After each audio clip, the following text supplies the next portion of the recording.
Этот выпуск открывает серию видео о жизни и быте первых лиц социалистических стран. Вы увидите уникальные локации, которые были доступны только власть имущим, а некоторые из этих мест на протяжении десятилетий были засекречены. Мы заглянем за ту тонкую грань, которая разделяла публичную и частную жизнь лидеров государств социализма.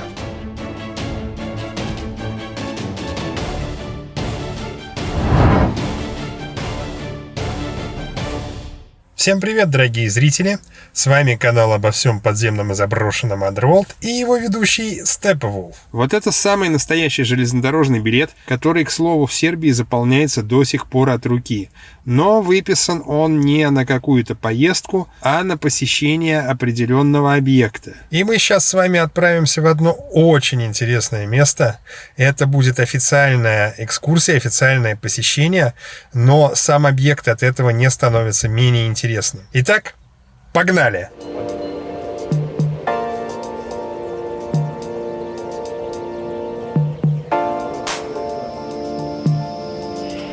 Считается, что среди поездов высшего класса, обслуживающих глав государств, личный поезд президента Социалистической Федеративной Республики Югославия, маршала Иосипа Броза Тита, по своему великолепию превосходит все существовавшие на тот момент поезда.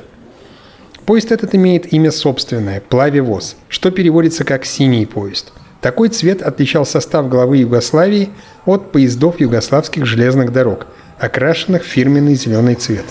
Маршал Тита использовал синий поезд как для поездок по Югославии, так и для зарубежных визитов. Поезд эксплуатировался с 1946 по 1980 год, и последним его рейсом стал путь из Любляны в Белград 5 мая 1980 года, когда он доставил тело югославского лидера для его последующего захоронения.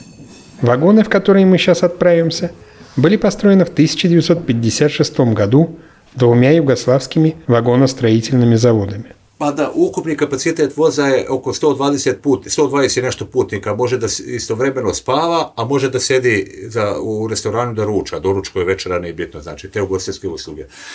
Njegova brzina 140 km na sat, ukupno 140, da.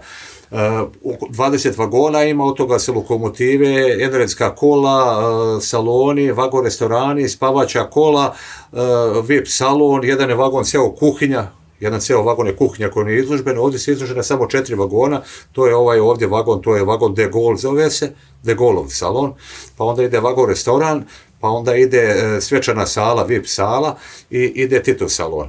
To možete vidjeti. Sa spavačem. Da, spavačem. 59. godine napravljen Tito, iako ova garaža još iz 1920. godine napravljena, treba se renovirati ove godine. Ova zgrada. Da, ova zgrada, ovdje garaža gdje je bila. Tu je bio za vreme Kraljevine, isto bio Plavi voz, od toga to je uništeno tokom Drugog svjetskog rata, samo jedan salon ima na polju koji je ostao poslije Drugog svjetskog rata. U toku Drugog svjetskog rata su ovdje bili Njemci, tu je njemu bio centar za gorijevo i za oklopne transportere, neke koje su koristili na Balkanu ovdje u toku rata. To je cijela neka priča o Plavom vozu, otprilike. I ima te dvije elektrane, znači kompletan voz se snabdjeva, pošto 100 mini centrale rade na naftu i proizvode struju 220 V za ceo voz, znači osvjetljenje, grejanje, šporeti, frižideri, sve radi na tih 220 V kao u kući u domaćinstvu. A ima te dve elektrane, jedna radi, druga je rezerva, kad ova prestane sa radom, pali se automatski druga i proizvodi struju za ceo voz. I ima to za automobila, ima 4 MDM kola za uvose za automobila, to imate na svaki od tih može ići 5 automobila, to je 20 automobila, je moglo biti da se vozi vozom.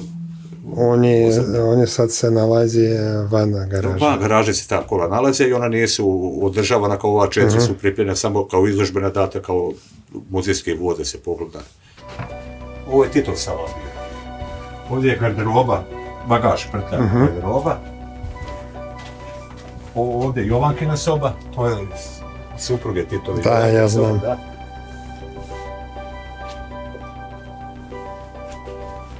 Ovo je toalet. Ovo je Titov krevet. Ovo je bio Titov krevet, njegova soba.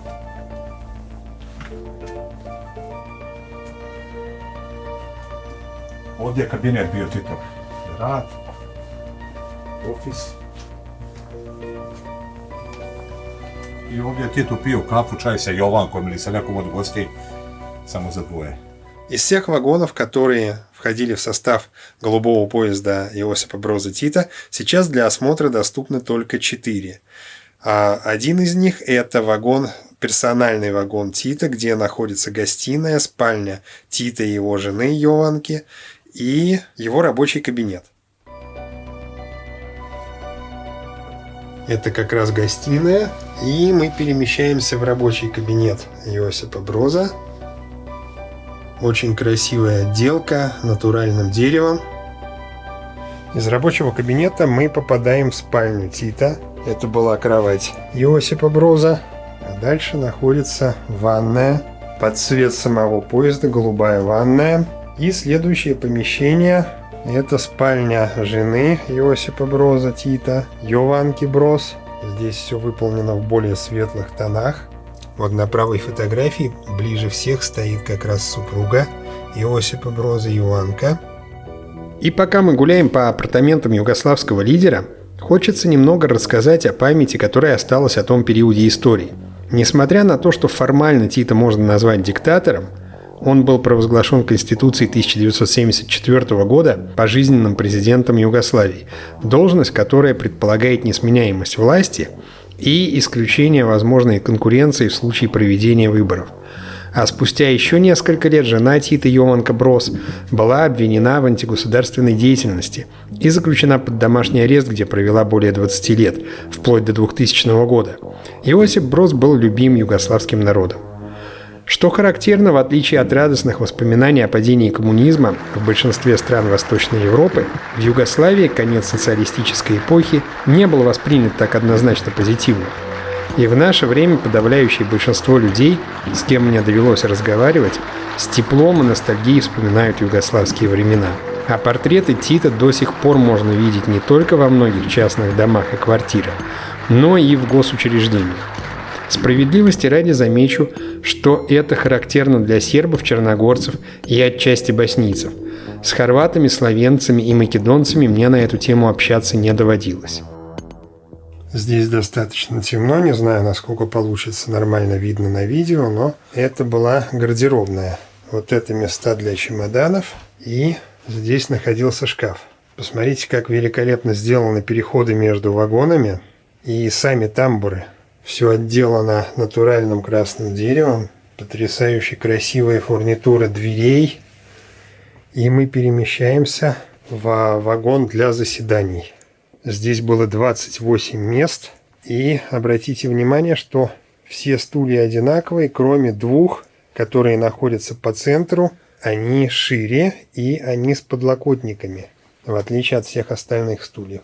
Но понятно, что одно из этих кресел предназначалось для Тита. И еще очень интересная деталь. На всех креслах, на всех стульях, на спинках был выгравирован герб Социалистической Федеративной Республики Югославии. Сейчас он, к сожалению, очень плохо виден. Ovdje ima i kamera, evo projektor u stvari. Projektor, neka ti je tamo, zatvori se, tamo se prikazivalo prezentacije i to kad je.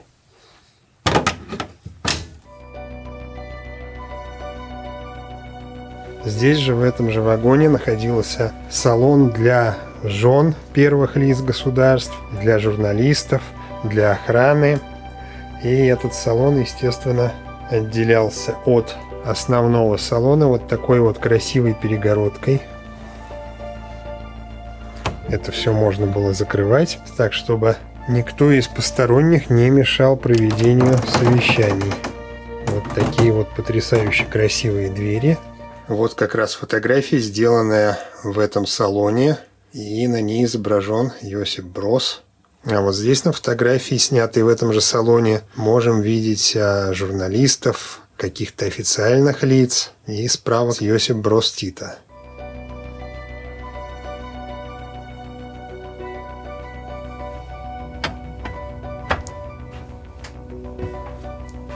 А мы перемещаемся в вагон-ресторан.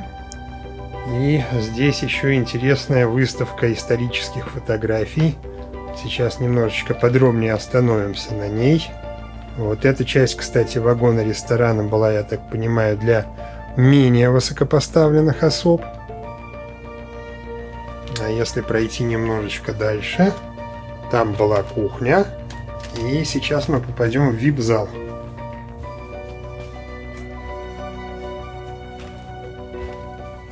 И вот это был VIP-зал, собственно, для первых лиц государств, для самого Тита. В VIP-зале вагона ресторана также можно было закрыть двери, чтобы никто не мешал обедающим собеседникам. Опять же, здесь развешаны различные исторические фотографии. За этим VIP-залом находится бар с классической барной стойкой, с очень приятной мягкой подсветкой. Интересно, что одна из стен бара украшена изображениями 12 знаков зодиака.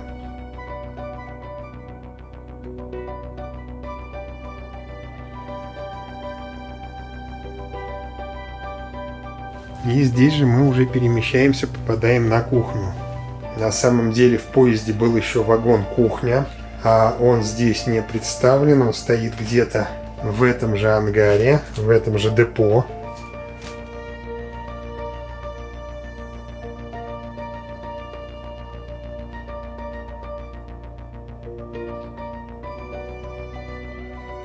А вот фотографии Тита с Йованкой, его женой. И одна из первых фотографий в салоне ресторана, где сделана своеобразная выставка исторических фотографий, это Тита с Леонидом Ильичем Брежневым, который тоже, оказывается, путешествовал на этом поезде. Ну а вот классическая фотография социалистических времен, где Тита обнимает какую-то пионерку. Многие первые лица других государств тоже путешествовали этим поездом. Вот король Греции, например. Опять же греческий король. Джавахарлал Неру, индийский лидер, английская королева. В данном случае можно сказать, что этот поезд удостоился чести перевозить ее высочество. Ну и опять же Тита с Йованкой. Всего же синий поезд перевез глав более чем 60 государств, проехав по железным дорогам Югославии и мира более 600 тысяч километров. Похоже, что тут некий датчик давления. Во всяком случае указана величина килограмм на квадратный сантиметр. Ну и вот это уже, видимо, явно табличка из современности. Просим вас, чтобы по вашему выходу туалет выглядел как и до вашего входа.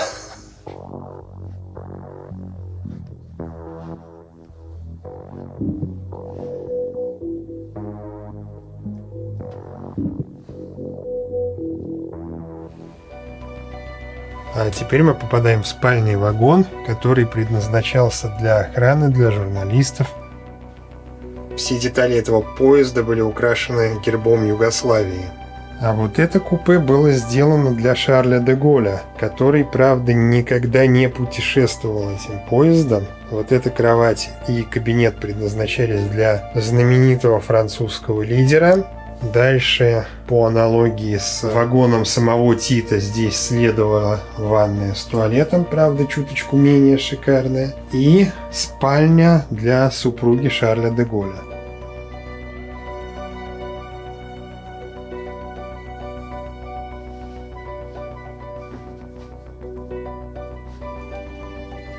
И здесь тоже находился зал для совещаний в вагоне, который был построен для Шарля де Голля. Везде была аудио- и видеосистема, естественно, тех времен, но все равно это для тех времен было просто шикарно.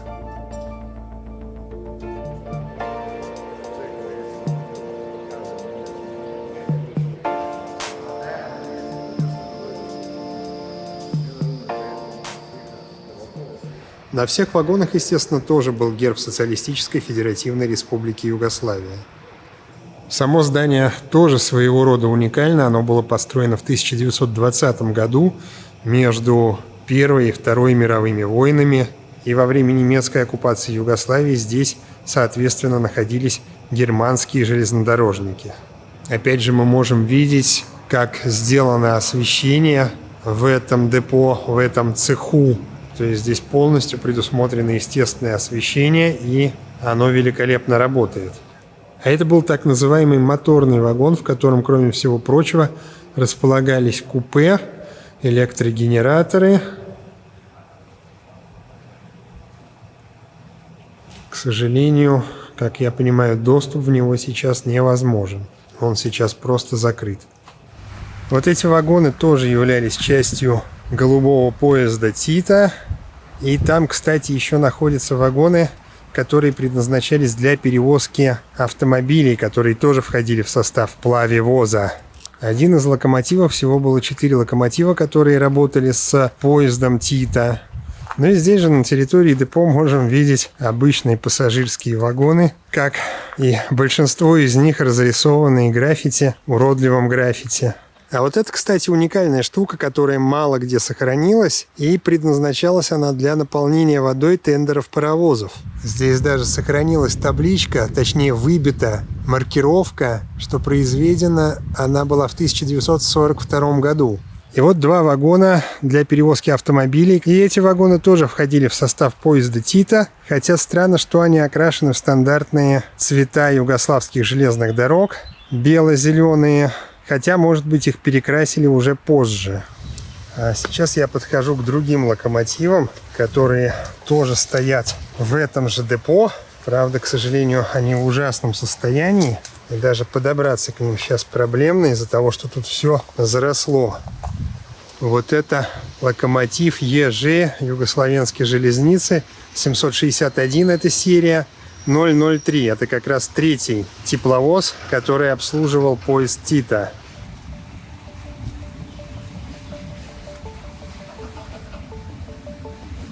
Сейчас попробую добраться до первого локомотива и показать спереди, как он выглядит. На самом деле очень красиво смотрится. Очень авангардный для того времени дизайн локомотива. Вот еще один локомотив этой же серии. Здесь номер, к сожалению, не видно. И там еще один. То есть все 4 локомотива присутствуют здесь, на этой станции.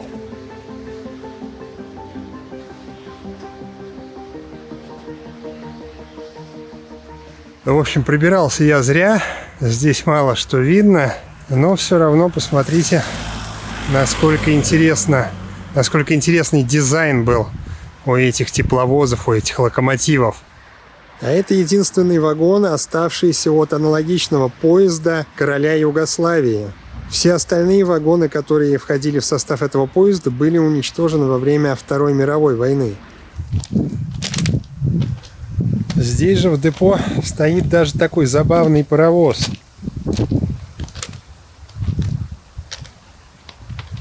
Друзья, если вы еще не видели наше видео о заброшенных поездах, заброшенных локомотивах, переходите по ссылочке, которая сейчас появится на экране. А я с вами прощаюсь. До скорых встреч и всего вам самого наилучшего!